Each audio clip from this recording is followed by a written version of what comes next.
안녕하십니까, 이재성입니다. 올리브유로 계란 후라이 해도 되나요? 올리브유는 볶음 요리에는 쓰면 안 된다고 들었는데요. 제가 자주 듣는 질문입니다. 오늘 이거 제대로 한번 알고 가보죠. 볶는 요리에는 올리브유를 쓰면 안 된다는 말, 이 말이 나오게 된 이유는 올리브유가 다른 식용유에 비해서 발연점이 낮기 때문입니다. 발연점? 연기가 발생되는 온도, 즉 기름이 열받다가 타서 연기가 발생하는 온도, 영어로는 스모크 포인트 또는 버닝 포인트라고 합니다.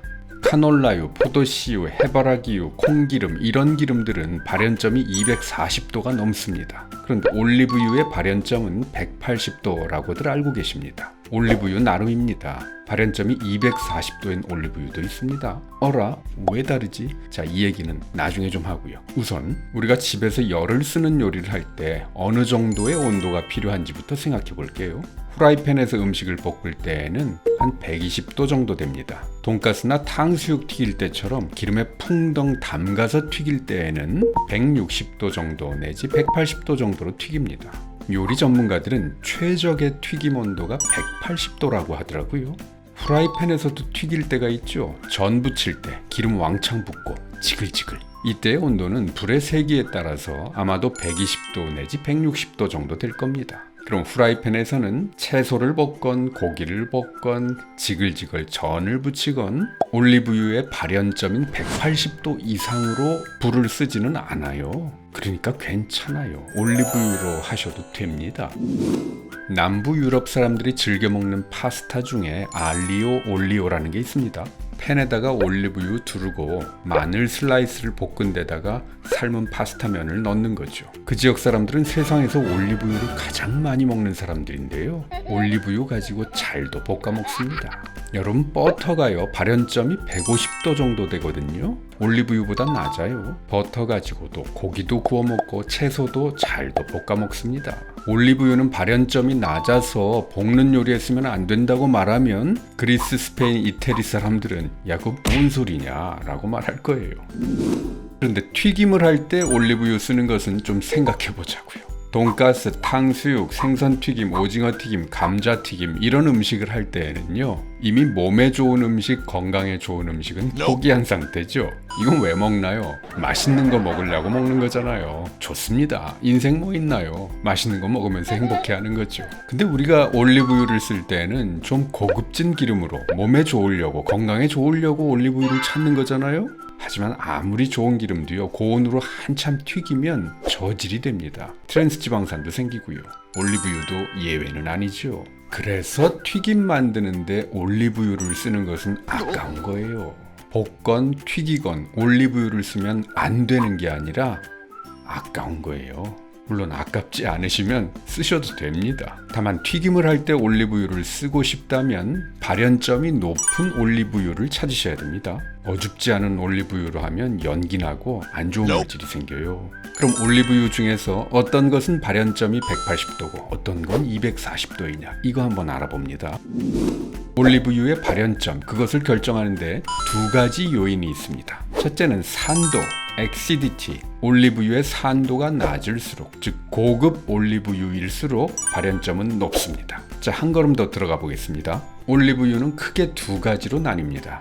버진 올리브유와 일반 올리브유. 올리브유에 버진이라는 말을 붙이려면요, 첫째, 올리브 따서 처음 짜내는 기름이라야 하고요. 둘째, 물리적인 힘만 가해서 짜낸 기름이라야 됩니다. 화학적인 정제 과정을 거치면 안 되고요. 그럼 엑스트라 버진은 뭐고 그냥 버진은 뭐냐? 이거는요, 산도를 기준으로 하는 겁니다. 올리브 상태가 안 좋으면 그걸 짜낸 기름 속에서 유리지방산이 생기고요. 그게 많을수록 그 기름은 산화될 가능성이 커지는 불안정한 기름이 됩니다. 유리지방산이 적을수록 산도가 낮은 거고, 그럴수록 품질이 좋은 고급 올리브유입니다. 그래서 올리브유의 산도가 0.8% 이하이면 엑스트라 버진이라고 하고요. 산도가 0.8에서 2.0% 정도이면은 그걸 그냥 버진이라고 합니다. 올리브를 따서 두세 시간 안에 바로 짜내는 신선한 올리브유, 그런 올리브유가 산도가 낮습니다. 엑스트라 버진 올리브유 중에서도요, 산도가 진짜 낮은 거 0.1%대의 고급 올리브유는요,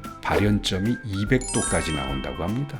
여러분 튀김 만들 때 가장 최적의 온도가 180도라고 합니다. 그때 제일 맛있대요. 그럼 발연점이 200도가 되는 최고급 올리브유는 튀김 기름으로도 쓸 수 있는 거예요.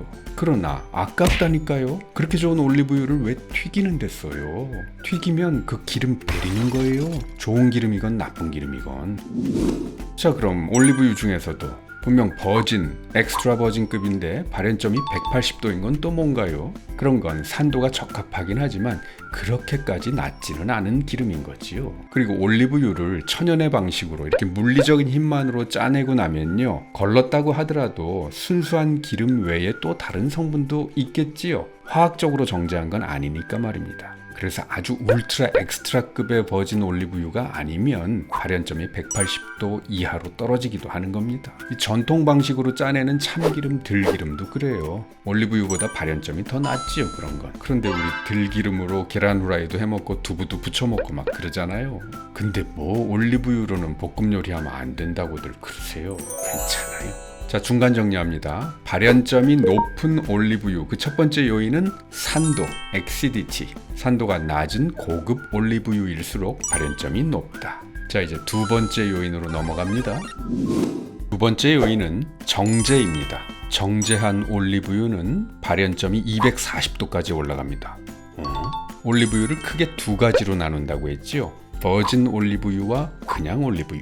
그냥 올리브유는 처음 짜낸 게 아니라 한번 짠 것을 다시 짰거나 혹은 산도가 너무 높아서 결국 정제 과정을 거치게 된 올리브유를 말합니다. Refined olive oil. 정제 과정을 거치면서 올리브유 특유의 좋은 성분들은 없어지고 거의 무색, 무치, 무미의 기름이 되죠. 그래서 진짜 순수하게 오일만 있어서 그런 뜻으로 퓨어 올리브 오일이라고 하기도 합니다. 퓨어, 기름밖에 안 남았다. 이게 뭐 되게 순수하고 좋아서 퓨어라는 말을 붙이는 건 아니에요. 이 정제 올리브유는 정제 과정을 거치면서 아까 말했던 유리지방산이 제거되었기 때문에 산도가 낮아진 거고요. 그래서 발연점이 높아진 겁니다. 자, 그래서 이런 말이 나온 거죠. 엑스트라 버진은 샐러드용이고 퓨어 올리브유는 튀김용, 볶음용이다. 이게요, 결국은 좀 질이 떨어지는 정제 올리브유, 혼합 올리브유를 소비시키기 위해서 만들어진 말이다. 저는 그렇게 생각합니다. 자, 오늘 얘기 정리해 보겠습니다. 질 좋은 엑스트라 버진급 올리브유, 샐러드에 뿌려 먹어도 되고 그걸로 계란 후라이 해도 되고요. 야채 볶음, 고기 볶음 다 해 드셔도 됩니다. 걱정 말고 쓰세요. 산도 0.1%대의 최고급 올리브유는요, 튀김 기름으로도 쓸 수 있어요. 하지만 그러지는 마세요. 안 되는 게 아니라 아까운 거예요. 아까워요. 제 채널에서 올리브유 1, 2, 3탄 찾아서 들어보세요. 질 좋은 올리브유 고르는 법 알게 되실 겁니다. 싸면서도 좋은 기름 선택할 수 있는 힘이 생길 거예요. 우리가 식탁에서 흔히 만나는 음식들 알고 먹으면 더 감사해지고 더 건강해집니다. 소식 놓치지 않으려면 구독하기 버튼 꾹 눌러주세요. 지금까지 한의학 박사 이재성이었습니다.